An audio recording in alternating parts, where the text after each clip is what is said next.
गिरने वाले हैं। और हमारे प्रधानमंत्री मोदी से निवेदन करता हूं कि 500 रुपए के नोट पर हमारे रामचंद्र जी की तस्वीर हो। 500 रुपए के नोट पर हमारे रामचंद्र जी की तस्वीर हो। ये भारत देश में 100 करोड़ हिंदू रहता है। ये 100 करोड़ हिंदुओं की डिमांड है, मांग है, और इस मांग को पूरा करें। अरे अमेरिका जैसे क्षेत्र में मर्यादा पुरुषोत्तम भगवान रामचंद्र जी की वर्ल्ड पीस बोर्ड कहकर वहां पर भी करेंसी चलाते हैं। और थाईलैंड में हमारे भगवान विष्णु और ब्रह्मा जी और शिव जी की प्रतिमा को वहां कर भी करेंसी में चलाते हैं। और यूरोप में भी, यूरोप के शहर में राम नाम की करेंसी भी चलती है। और इंडोनेशिया जहां पर 87% मुसलमानों की आबादी है, वहां पर भी 20,000 की नोट पर भगवान गणेश जी की प्रतिमा होती है। तो हमारे भारत देश में जो आज पूरा विश्व देख रहा है कि अयोध्या में राम मंदिर की स्थापना हो रही है, तो पूरे राम भक्तों की यह निवेदन है, राम जी की तस्वीर 500 रुपए की नोट पे होनी चाहिए। मेरे भाइयों, आज कितना खुशी हो रही है आपको बताइए सचमुच में कि रामलला वहां पर विराजमान हो रहे हैं। अरे हम लोग कहते थे कि लाठी गोली खाएंगे, मंदिर वही बनाएंगे। कुछ लोग कहते थे मंदिर तो बनाओगे लेकिन तारीख नहीं बताओगे। तो आज वो लोग ये देख रहे हैं कि तारीख भी तय हो गई और मंदिर भी बन गया। 22 जनवरी के दिन अयोध्या में भव्य राम मंदिर की स्थापना हो रही है। कोर्ट के आदेश पर, यही कोर्ट के आदेश पर मथुरा में भी कृष्ण जी का मंदिर बनेगा, कोई रोक नहीं सकेगा। यही कोर्ट के आदेश पर ज्ञानवापी की जो इलीगल रूप से जो बना हुआ है, कोर्ट का आदेश आएगा और वो हटेगा और वहां पे भी भव्य मंदिर बनेगा। मेरे भाइयों, कोई रोक नहीं सकेगा। अरे बाबर ने, औरंगजेब ने कईयों मंदिरें तोड़ी है, कईयों मंदिरें तोड़कर वहां पर पता नहीं क्या क्या उन्होंने बनवा दिया है, लेकिन सभी के सभी बनेंगे। लेकिन मैं हमारे महाराष्ट्र के मुख्यमंत्री से निवेदन करना चाहूंगा कि हमारे महाराष्ट्र में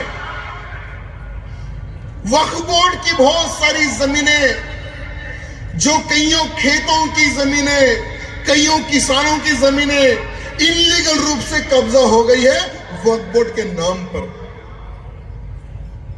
आपको बताए ना ये वक्फ बोर्ड क्या है? ये वक्फ बोर्ड ऐसी एक चीज है, ऐसी एक एक्ट है, अगर सपोज ये ग्राउंड है, अगर 4 लोग आकर एक छोटा सा पिटीशन लिखकर डाल दे कि ये वक्फ बोर्ड का लैंड है, तो लैंड को कोई नहीं बचा सकता। भारत के संविधान में कहीं पर भी ये नहीं लिखा हुआ है कि एक बार वक्फ बोर्ड क्लेम कर दे तो उसको कोई नहीं बचा सकता। उतना स्ट्रॉन्ग वक्फ बोर्ड के कानून को बनाकर चले गए हमारे चिच्चा नेहरू जी।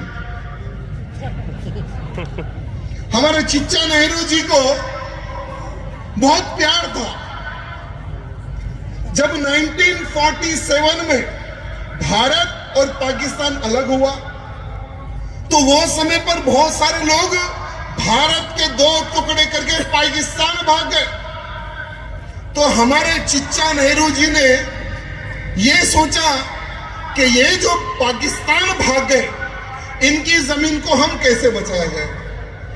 तो दुर्भाग्य देखिए, 1954 में जो पाकिस्तान के प्रधानमंत्री लियाकत अली खान से मिलकर एक एक्ट का निर्माण किया गया और उस एक्ट को इंप्लीमेंट किया गया। और एक्ट के अनुसार जो जो पाकिस्तान चले गए थे, उनकी जमीनों को वक्फ बोर्ड का बोर्ड लगाकर वहां पर इनका कब्जा लगाया गया।